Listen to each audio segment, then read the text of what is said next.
आदिवासी को मेताम खान गौरव ते कोड़ाम ताम आदि ओसार गोदोआ मेनखान नित आम लई लगा मिया आदिवासी मा संगीन कथा नोआ दिसोम री का नाम से बांग नोआ दिसोम री नगारिया का नाम से बांग आदि हाहाड़ा घटन नित बो नेल जामे आबो दिसोम रे। तो चलो सुलुक सिंगर चैनल पाटा को इन तारापद हेम्ब्रम आपे सानाम को गे सागुन दाराम जोहार दुलार थुम आर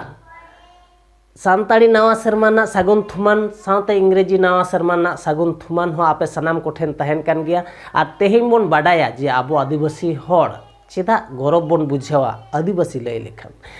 आर तेहिं उनको आदिवासी होड़ को गे तेहिं लय लगा बोना जे नोआ दिसोम रेन नागारिया कना बोन सेवा। तो दिलाबन बाड़ती अक्तो को बांग बिलोंग कते लगन बोन एतहब कर ले।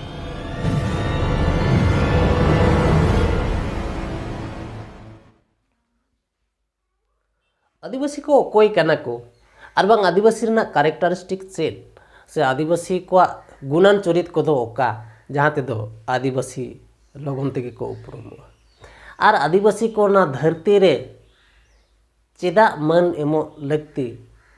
से आदिवासी को नितो चेदा आकवा जीवी बांचावना हक हो बाई बाई तेको आदिदा। तो जतो खोय माड़ा रेगे लई तबोना जे आदिवासी को दो को हुयु कना उनको मानवा जहां को दो नोआ धरती सिरजनो तायम पोइलो मानवा जहां दो जेगेत रना आडि लेकान होय बारडू सला को लड़ाई कदा जिनती पिपिड़ी जीव जियली सला को लड़ाई कते आर बांग नोआ लायंग रना आडि लेकान जिनिस खंदरन कते ओका आबुआ व्यवहार लगती ओका दो आबुआ व्यवहार लगती बांग कना नोंका लेकान आडि लेकान खंदरन जहां को कोराव अगु कदा जहां को हर डहार दिशा उदुते मानवी जेगेत बांचा मेना उनको को कना को आदिवासी होड़ तेहिं जहां होड़ को नोआ धरती रे जोतो खोय माड़ांग नोआ ओका बो जमा ओका दो बामबोन जमा ओका दो बेसा कना ओका दो बड़ीजा कना नोंका लेकान तुनखी तलाश रे आको जीवी को आलाय कना होयतो अकोय को दो बांग जमा जम कते को गोज अकना अकोय को दो बांग चलाव जायगा रे चलाव कते को गोज अकना अकोय को दो नाना हुनर लेकान वीडियो तलाते ओकाते को आकोआ जीवी आलाय कते गोज सारेज जहाँ ज्ञान को आर्जा जोंग कना उनको कना को आदिवासी होड़ जीव जियली जिनती पीढ़ी अकोय को दो को गिगेरा अकोय को दो को तुतुड़ा अकोय को दो को जोजोमा अकोय को दो को गातेआ नोंकान वीडियो से खंदरन को कराव कदा उनको पहिल मनवा से आदिवासी को के आर उनको कोगे को नाना हुनर लेकान आबुआ लगतियाना जिनिस को आविष्कार कदा से इन्वेंट कदा को से तैयार का को उनको को कना को आदिवासी आर जहां को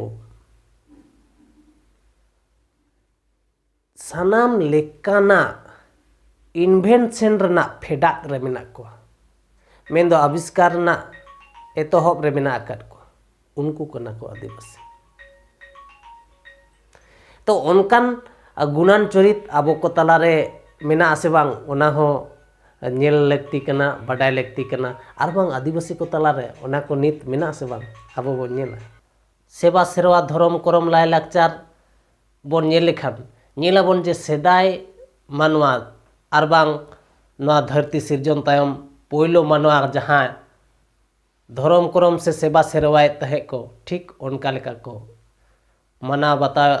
आबा ᱞᱟᱭᱼᱞᱟᱠᱪᱟᱨ ᱥᱮᱵᱟ ᱥᱮᱨᱣᱟ ᱛᱟᱞᱟᱛᱮ ᱡᱮᱞᱮᱠᱟ ᱟᱵᱚᱣᱟᱜ ᱯᱟᱹᱛᱭᱟᱹᱣ ᱢᱮᱱᱟᱜᱼᱟ ᱡᱮ ᱟᱵᱚ ᱢᱟᱹᱱᱢᱤ ᱵᱚᱱ ᱡᱟᱱᱟᱢ ᱟᱠᱟᱱᱟ ᱯᱤᱞᱪᱩ ᱦᱟᱲᱟᱢ ᱯᱤᱞᱪᱩ ᱵᱩᱲᱦᱤ ᱨᱮᱱ ᱯᱚᱯᱚᱝᱲᱟ ᱠᱚ ᱠᱟᱱᱟ ᱠᱚ ᱟᱨ ᱯᱤᱞᱪᱩ ᱦᱟᱲᱟम ᱯᱤᱞᱪᱩ ᱵᱩᱲᱦᱤ ᱫᱚᱠᱤᱱ ᱡᱟᱱᱟᱢ ᱟᱠᱟᱱ ᱛᱟᱦᱮᱸᱫ ᱦᱟᱸᱥᱼᱦᱟᱸᱥᱞᱤ ᱪᱮᱬᱮ ᱠᱷᱚᱱ ᱥᱮ ᱦᱟᱸᱥᱼᱦᱟᱸᱥᱞᱤ ᱪᱮᱬᱮ ᱵᱤᱞᱤ ᱠᱷᱚᱱ ᱟᱨ ᱥᱟᱬᱮᱥ ᱨᱮᱭᱟᱜ ᱠᱟᱛᱷᱟ ᱞᱮᱠᱟᱛᱮ ᱱᱤᱭᱟᱹ ᱠᱚᱵᱚ ᱵᱟᱰᱟᱭᱟ ᱡᱮ ᱢᱟᱹᱱᱢᱤ ᱡᱟᱱᱟᱢ ᱦᱩᱭ ᱟᱠᱟᱱᱟ ᱥᱮ ᱡᱤᱵ ᱡᱟᱱᱟᱢ ᱦᱩᱭ ᱟᱠᱟᱱᱟ ᱯᱟᱹᱦᱤᱞ ᱫᱟᱜ ᱡᱤᱭᱟᱹᱞᱤ ᱠᱷᱚᱱ ᱜᱮ ᱟᱨ ᱡᱷᱚᱛᱚ ᱠᱷᱚᱱ ᱮᱛᱚᱦᱚᱵ ᱠᱟᱛᱷᱟ ᱫᱚ ᱱᱤᱭᱟᱹ ᱠᱟᱱᱟ ᱡᱮ ᱢᱟᱹᱱᱢᱤ ᱡᱤᱭᱚᱱ ᱨᱮᱱᱟᱜ ᱡᱷᱚᱛᱚ ᱠᱷᱚᱱ ᱞᱮᱢᱮᱧ ᱛᱮᱫ ᱡᱤᱣᱤ ᱨᱮᱱᱟᱜ ᱡᱷᱚᱛᱚ ᱠᱷᱚᱱ ᱞᱮᱢᱮᱧ ᱛᱮᱫ ᱫᱚ ᱫᱟᱜ ᱨᱮᱜᱮ ᱡᱟᱱᱟᱢ ᱟᱠᱟᱱᱟ ᱟᱨ ᱚᱱᱟ ᱡᱤᱣᱤ ᱞᱮᱢᱮᱧ ᱛᱮᱫ ᱜᱮ ᱫᱤᱱ ᱫᱤᱱ ᱛᱮ ᱡᱩᱜᱽ ᱛᱟᱭᱚᱢ ᱡᱩᱜᱽ ᱵᱚᱪᱷᱚᱨ ᱛᱟᱭᱚᱢ ᱵᱚᱪᱷᱚᱨ ᱢᱤᱫᱴᱟᱝ ᱦᱟᱨᱟ ᱯᱩᱨᱟᱹᱣ ᱜᱚᱴᱷᱚᱱ ᱟᱹᱱᱤᱡ ᱢᱤᱫᱴᱟᱝ ᱡᱤᱵ ᱮ ᱛᱮᱭᱟᱨ ᱟᱠᱟᱱᱟ ᱚᱱᱟ ᱛᱟᱭᱚᱢ ᱩᱱᱤ ᱟᱨᱦᱚᱸ ᱩᱛᱱᱟᱹᱣ ᱛᱮ ᱫᱟᱜ ᱡᱤᱭᱟᱹᱞᱤ ᱛᱟᱭᱚᱢ ᱪᱮᱬᱮ ᱪᱤᱯᱨᱩᱫ ᱞᱮᱠᱟ ᱡᱤᱭᱟᱹᱞᱤ ᱚᱱᱟ तयम चेणे चुपरुद तयम आरहों एटाग जियाली को सावते मानवा हो उनकान होरा तेगे को सिरजाव कना मेन दो साणेस जहां लैया आबुआ बिनती बाखेड़ से आबुआ सिरजन कहानी हो ठीक उनका लकागे लई मिना मेन दो आबो पोयलो मानवा कना बन और पोयलो मानवा रेन पोपोंगड़ा को कना बन निया कथा दो पुष्टा सही बुझाव कना मेनकान कथा दो हुयु कना जे ओना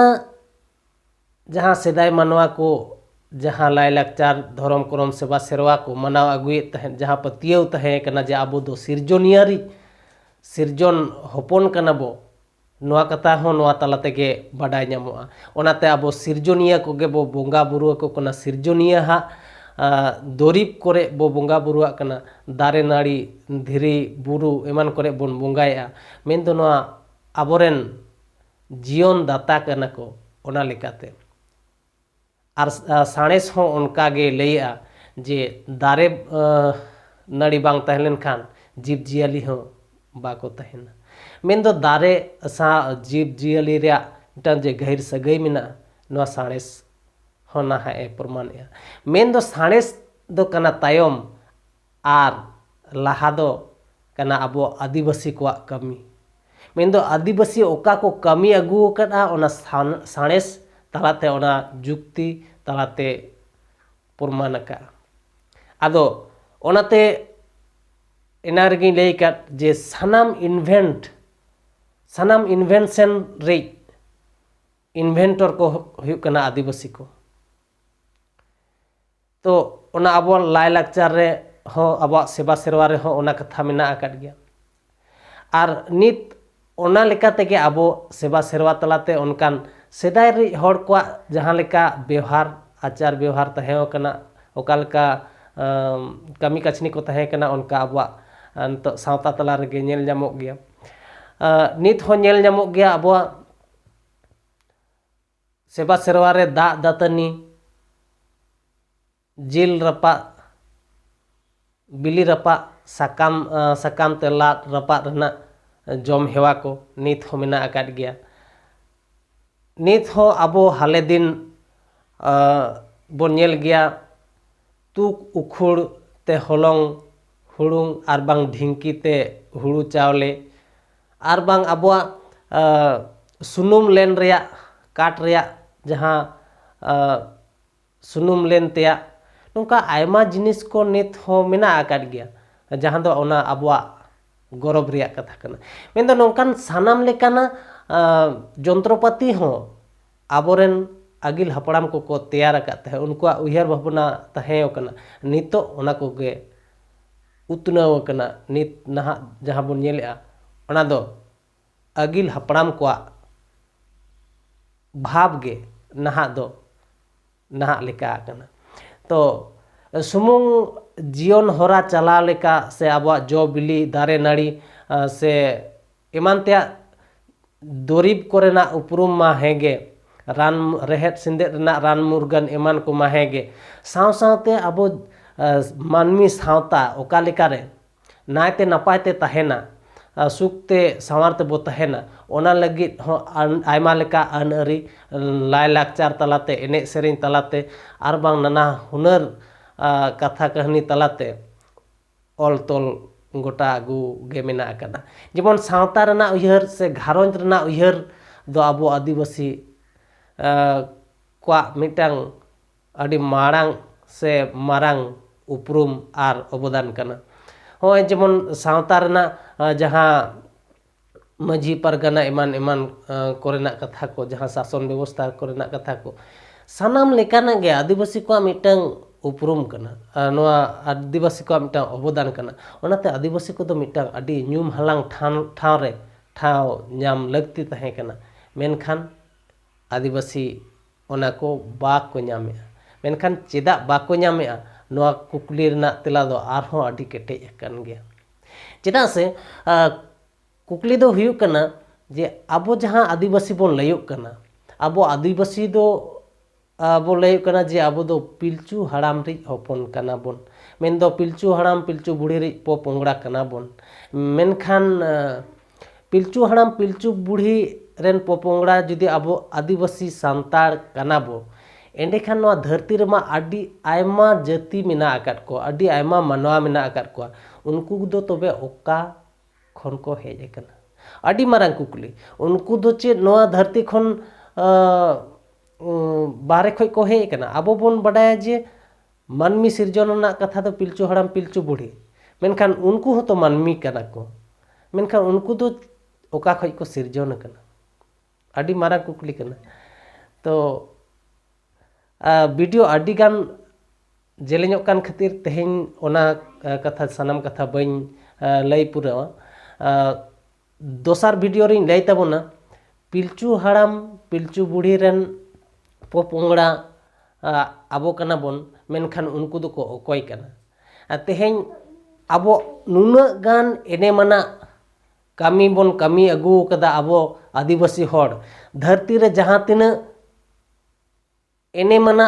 जिनिस को जहां तना लगतियाना जिनिस को मानमी बांचाव तहन रना जिनिस को लगतिया सानाम गे आदिवासी बोन कमी कदा और नित हबन कमीया तेहेñ आदिवासी को दारे नाड़ी बांचाव तहन मा मेनते गाडा मुडू नपाय ते तहन मा मेनते आरहों आबो हड़ को से आबो मानमी को जहाना अनाट एटकेटोड़े आलो हुयु मा मेनते बीर बुरु बांचाव गाडा मुडू बांचाव ओत हसा बांचाव सानाम लेकाना बांचाव कथा बोन लय रहो एटा एटा जाति दो बाको लया चेदा तो नोंकान सानाम लेकान कथा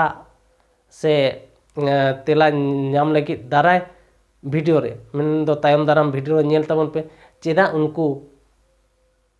हड़ आबो को एड़े अगुए बोना से आबो आदिवासी को आबो आदिवासी मन बाको एमाबोन कना से आबो नित हो आबोआ